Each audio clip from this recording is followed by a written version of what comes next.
So they're talking about, on the Sunday Express, they're talking about the call for a return of the bouncing Boris. Now, what is that bouncing about?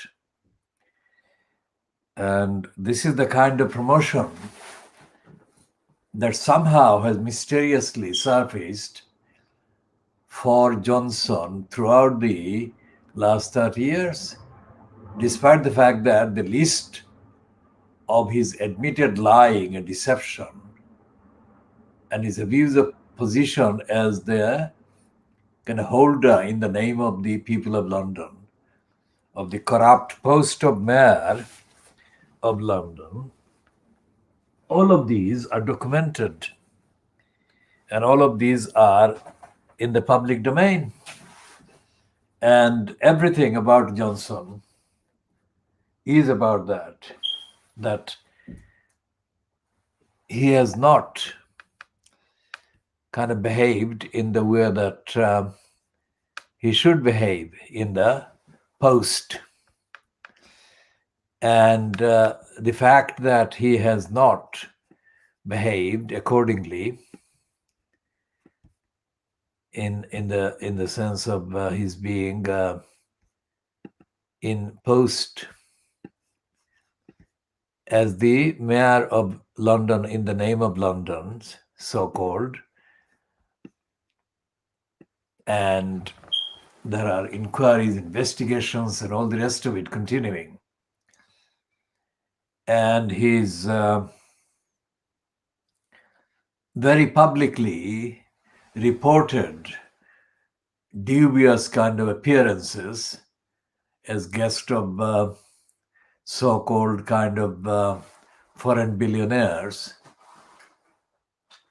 They don't actually fit the description of a bouncing Boris, as if he's an innocent bystander surfacing or bouncing in to kind of play some kind of game, I mean, a joke.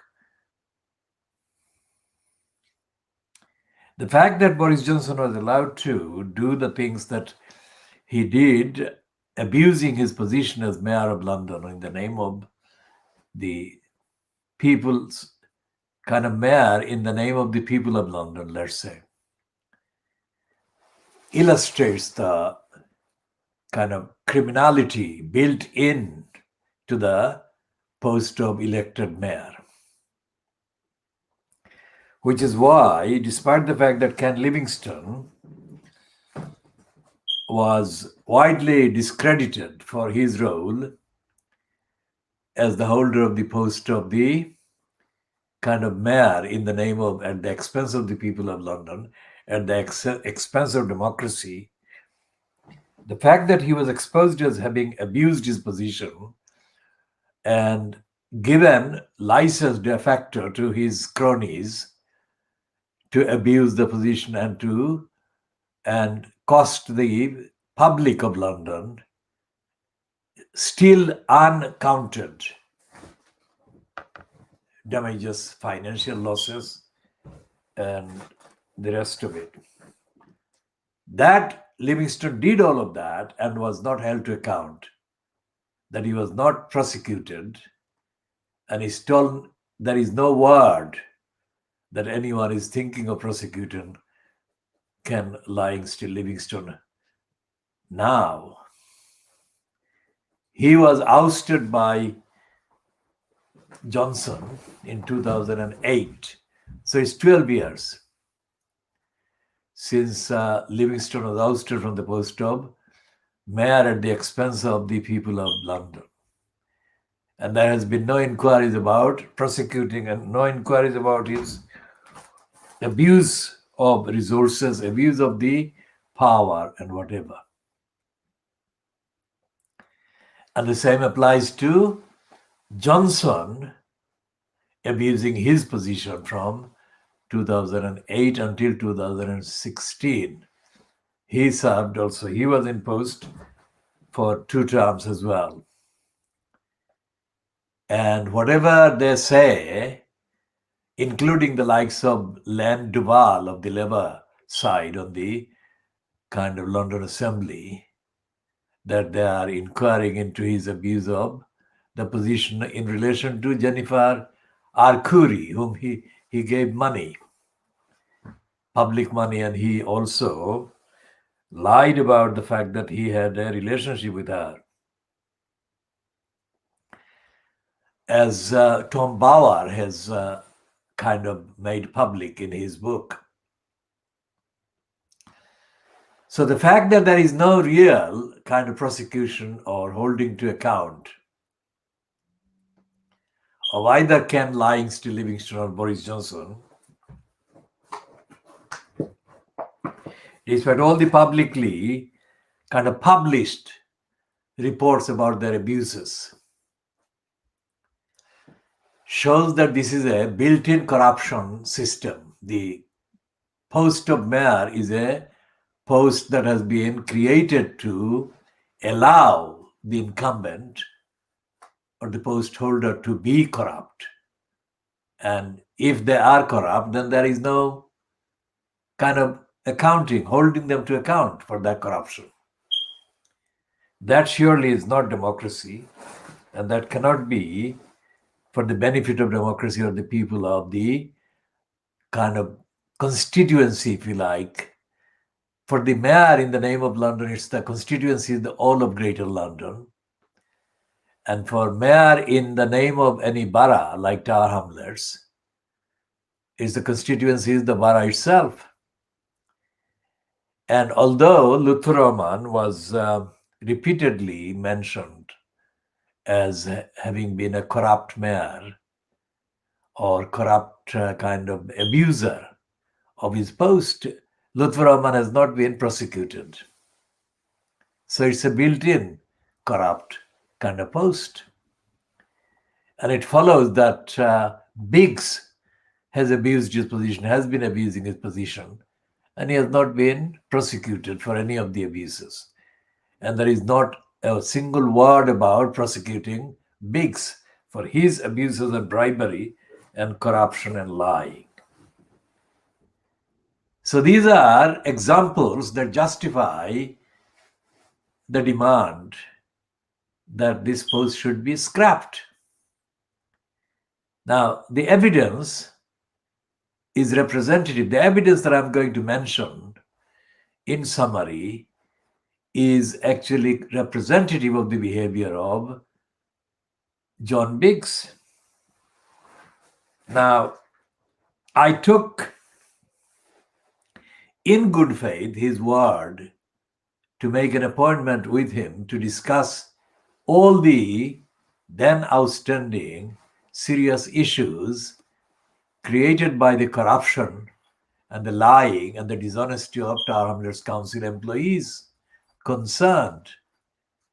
And when I tried to make contact with his office, based on his card and his statement to me in July 2015, when I made the contact to set the appointment and they set the date and time to have the meeting, there was no clear reason and there was no clear response.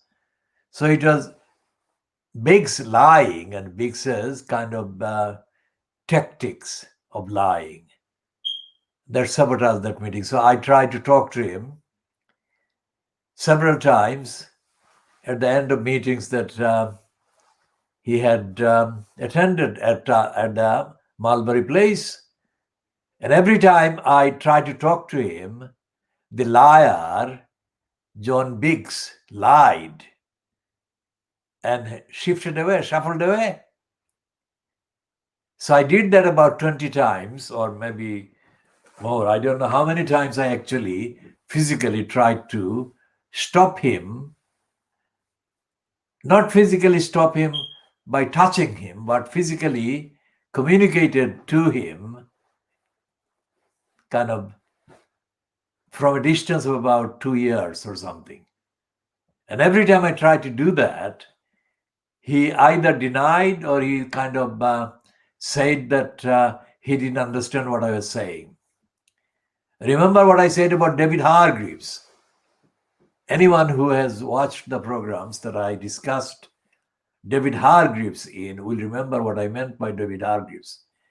David Hargreaves was an incumbent in the post of education officer, I think, or one of the employees, director of education or whatever, at the Inner London Education Authority, ILEA, where I was a community elected representative.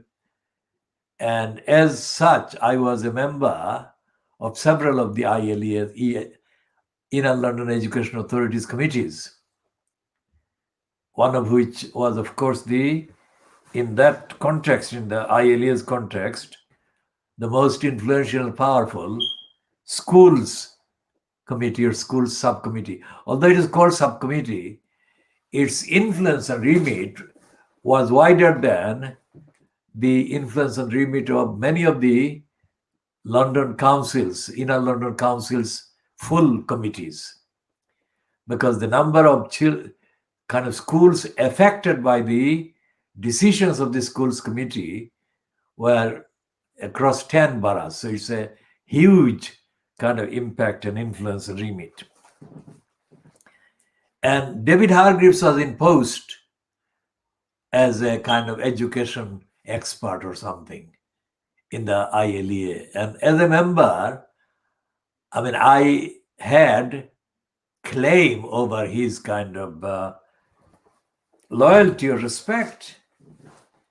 And so therefore, I think on that basis, otherwise he would not have accepted the presumption that he should talk to me and answer my questions. But on that basis, for the sake of his career, he thought he should have at least the pretense of having a conversation with me.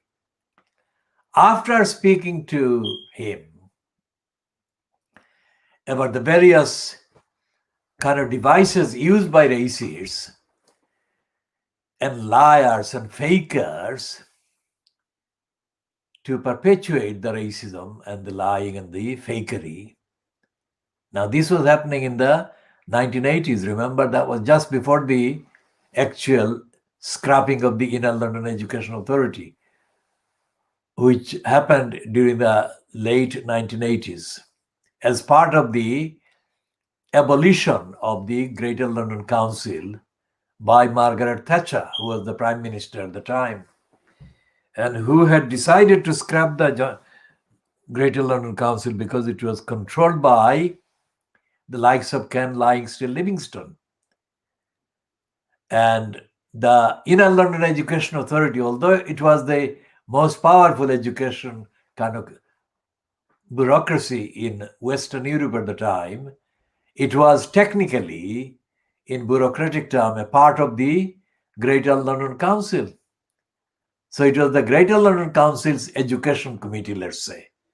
But essentially, the ILEA was a parallel organization dealing with the schools and colleges and whatever in the same area, in the area covered by 10 Inner London boroughs, including Tower Hamlets and Hackney, Islington, Camden, Southwark,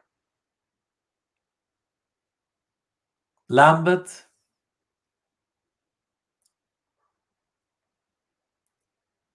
and the other Westminster, City of London. These are the places that had the kind of 10 boroughs anyway. And the Wandsworth, which was for a very long time controlled by the Conservatives. That was a rare kind of thing. So when I spoke to him, David Hargreaves, it would have been like 1986, 87, that kind of time, whenever he was in post. And he had been recruited from a post either at Oxford or some other similar place. And he had a kind of CB that was loaded with the claims that he was an education expert and all the rest of it. Now, face to face, I had the only one conversation, that one, with him. And when I spoke to him, this criminal, racist, denier turned out to be incapable of answering my questions. And when he couldn't answer my questions, he then said at the end, a few times he said, I don't know what you're talking about. Now, that is a very familiar technique used by deniers and liars in the main. It's a psychological kind of ploy they use, these racists. And this one was made even worse by the fact that this was a racist who was in denial. So in the context of John Biggs in Tower Hamlets, when I tried to talk to him, I wasn't trying to talk to him because I ever had misunderstood him and treated him as a kind of person to have a conversation with. That was not the reason. The reason was that as he was the incumbent in the post of mayor at the expense of the people of Tower Hamlets, and as the decisions made in the council by council's employees were seriously affecting the rights of very seriously vulnerable people at the time that I was concerned about. I wanted him to answer my question as to how to get those liars and deniers to do their job and deliver the service and the care that they owed to these people that were vulnerable and exposed to danger, serious danger. So I couldn't get to the details of each of the cases because John Biggs repeatedly ran away or walked away and would not talk. Now, in a situation where you are talking about or you are kind of trying to conduct yourself reasonably or with rational kind of approach rather than physical approach. I mean, the alternative would have been, instead of talking to him rationally and giving him the rational opportunity to answer the question. So when he ran away, I of course followed these up with the phone calls and I sent emails and so on. The alternative would have been, it's a theoretical alternative, it's a notional alternative. I never did that, but this is the alternative I am kind of offering here. The alternative to talking to him or sending rational kind of communications and demands would have been to physically kind of stop him and kind of physically make him talk. Now, how could that work? It could not work, and I don't believe that that would work or that should work. But that's the only alternative that I have not tried. Now, how many people with the similar kind of magnitude of issues that I had and I have been carrying would have the patience to approach this liar as many times as I did approach and to put up with the liars lying on the numbers of occasions that I have put up with and still not lose it. That is to say, I never then shouted at him nor called him names, except to assert the fact, factually, that he lied and he's a liar and that he's a racist. This is not based on hypothesis or speculation. This is based on his actual behavior. Now, independently of my encounters with him, other people from a variety of time kind of frames have kind of reported that Biggs was a racist who openly opposed various anti-racist legislation, measures, and decisions made by local councils. So how is a person like that in that post as mayor? Because he cannot, he is a danger, he is a kind of denier of duty. So he's doing worse than any kind of racist troll that may publish or post abusive posts about people based on their faith or their religion or their kind of ethnicity or nationality or whatever. This is a criminal taking away people's rights and people's kind of claims to service, and is destroying lives in that way, which happened. So that kind of person not only should not be in that kind of post, but that kind of person should be declared totally unfit for public office. And yet, because of the system of elected mayor, such a criminal has been in the post now almost 6 years now. He came into the post on 11th of June 2015. So 15, 16, 17, 18, 19, 20. It's more than 5 years now that Biggs has been in post as the so-called mayor in the name of Tower Hamlets. And there is nothing. There is no evidence that a single councillor has actually asked him any serious question.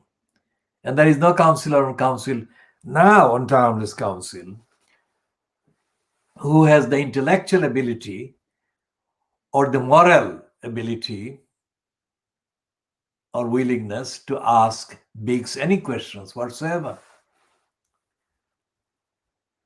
So therefore, it is absolutely vital that the likes of Biggs are not allowed to be in that kind of post.